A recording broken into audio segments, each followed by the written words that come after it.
विनायक चतुर्थी व्रत कथा। नमस्कार भाइयों बहनों, जय मां गायत्री। आप सभी का मेरे YouTube चैनल शुभकर्मा ही अष्टो में स्वागत है। आज के इस वीडियो में सुनते हैं विनायक चतुर्थी व्रत कथा।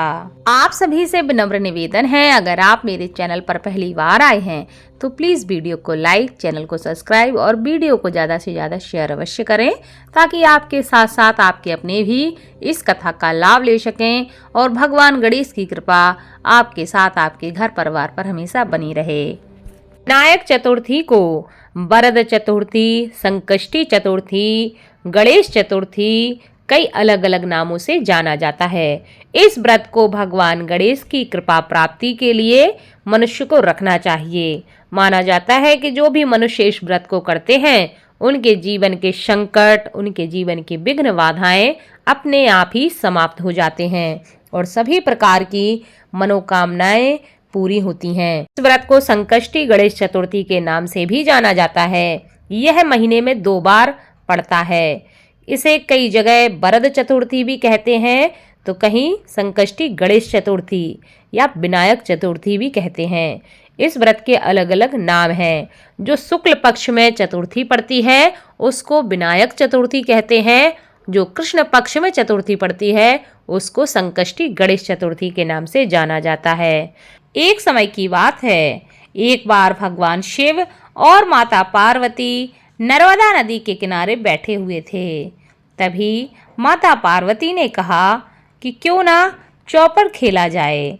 भगवान शिव ने भी सहमति दे दी, लेकिन परेशानी यह थी कि इस खेल की हार जीत का फैसला कौन करेगा। उसी समय भगवान शिव ने एक तिनके मात्र से ही एक पुतला बनाया और उसमें प्राण प्रतिष्ठा कर दी। उन्होंने उस पुतले से कहा कि हम तो चौपड़ खेल रहे हैं, लेकिन हार और जीत का फैसला करने वाला यहाँ कोई नहीं है, तो तुम्हें बताना होगा कि आखिर कौन खेल जीता है और कौन खेल में हारा है। भगवान शिव और माता पार्वती ने चौपड़ खेलना प्रारंभ कर दिया। 3 बार बाजी हुई और तीनों बार माता पार्वती ही खेल में विजयी रहीं।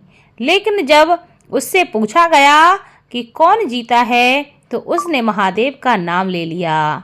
यह सुनकर माता पार्वती बहुत ही क्रोधित हो गईं।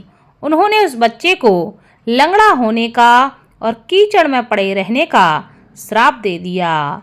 बच्चे ने माता से माफी मांगी और कहा कि उससे अज्ञानवश ऐसा हुआ है, इसमें उसका कोई द्वेष भाव नहीं था, मुझे क्षमा करें। बार बार माफी मांगने पर माता पार्वती को उस पर दया आ गई। इस पर माता ने कहा कि यहाँ नाग कन्याएं आती हैं और गणेश जी का पूजन करती हैं। जैसे वो कहें उसी के अनुसार तुम गणेश व्रत करना, इस तरह तुम मुझे प्राप्त कर सकोगे। इतना कहकर माता पार्वती और भगवान शिव कैलाश पर्वत पर लौट गए। ऐसे ही 1 वर्ष बीत गया। फिर वहाँ नाग कन्याएं आईं और इस बालक को गणेश जी के व्रत की विधि बतलाई। लगातार 21 दिन तक उस बालक ने इस व्रत को किया।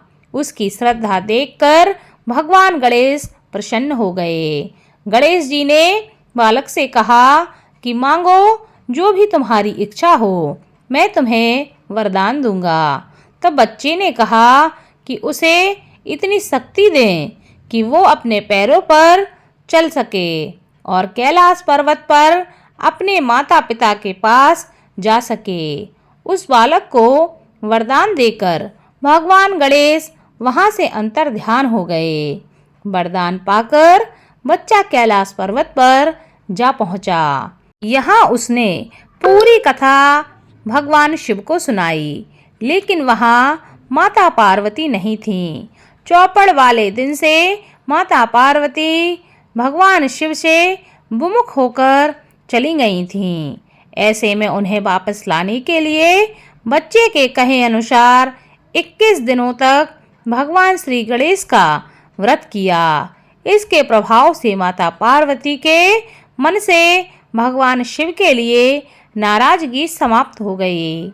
जब उन्होंने इस व्रत के बारे में माता पार्वती को बताया तो उनके मन में कार्तिकेय से मिलने की इच्छा जागृत हो गई।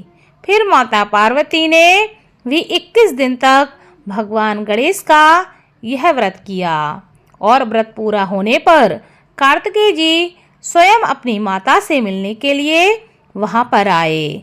तब से लेकर आज तक यह व्रत सभी मनोकामनाओं की पूर्ति करने वाला व्रत माना जाता है। जो भी मनुष्य अपनी जीवन के संकटों को समाप्त करना चाहता है, जीवन में सुख समृद्धि चाहता है और जीवन के सभी मनोरथों को पूर्ण करना चाहता है, उसको विनायक चतुर्थी का व्रत अवश्य करना चाहिए और इस कथा को श्रवण करना चाहिए। इस कथा को श्रवण करने मात्र से भगवान गणेश की कृपा हमेशा बनी रहती है और मनुष्य के जीवन में किसी भी प्रकार का संकट, विघ्न, बाधाएं नहीं आती हैं। बोलो भगवान गणेश की जय।